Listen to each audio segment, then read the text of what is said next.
जवानी हमर music director Dharmendra music by Riya studio Khagaria. जवानी हमर पानी हो जाता।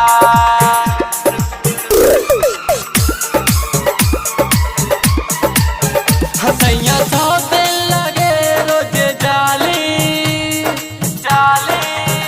रोजे जाली। हसैया तो दिल लगे रोजे जाली।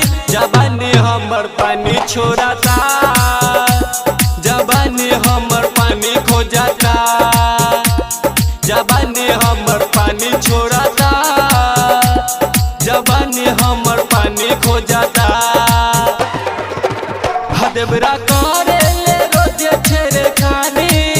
हदेबरा करे ले रोजे छेड़े खानी। जवानी हमर पानी छोड़ता। जवानी हमर पानी खो जाता। जवानी हमर पानी छोड़ता। जवानी हमर पानी खो जाता। जवानी हमर पानी छोड़ता। जवानी हमर पानी खो जाता। Recording by Riya studio Khagaria Bhadas. 16 साल के बारे चढ़ल जवानी।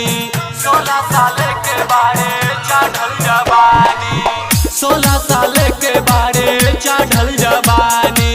मुँह ना बुझेला नहीं मोर परेशानी।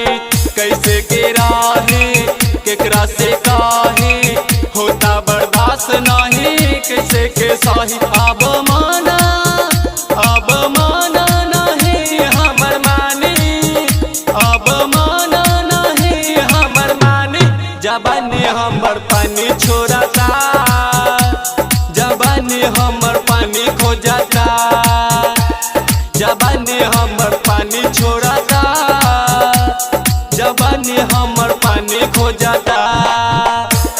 जवानी हमर पानी छोड़ता। म्यूजिक डायरेक्टर धर्मेंद्र जवानी हमर पानी खो जाता।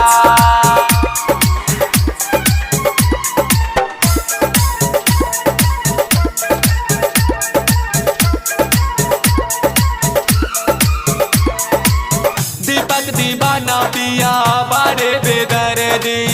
दीपक दीवाना पिया बारे बेदर्दी। दीपक दीवाना पिया बारे बेदर्दी। मनीष मोहित माले कमर पे हार दी।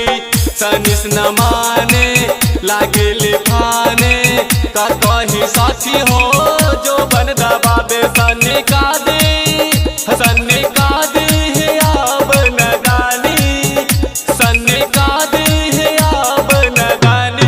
जवानी हमर पानी छोड़ता। जवानी हमर पानी खो जाता। जवानी हमर पानी छोड़ता। जवानी हमर पानी खो जाता। हदेबरा करे ले रोजे छेड़े खानी। हदेबरा करे ले रोजे छेड़े खानी। जवानी हमर पानी छोड़ता। जवानी हमर पानी खो जाता। जवानी हमर पानी छोड़ता। जवानी हमर पानी खो जाता। Recording by Riya studio Khagaria Bhadas.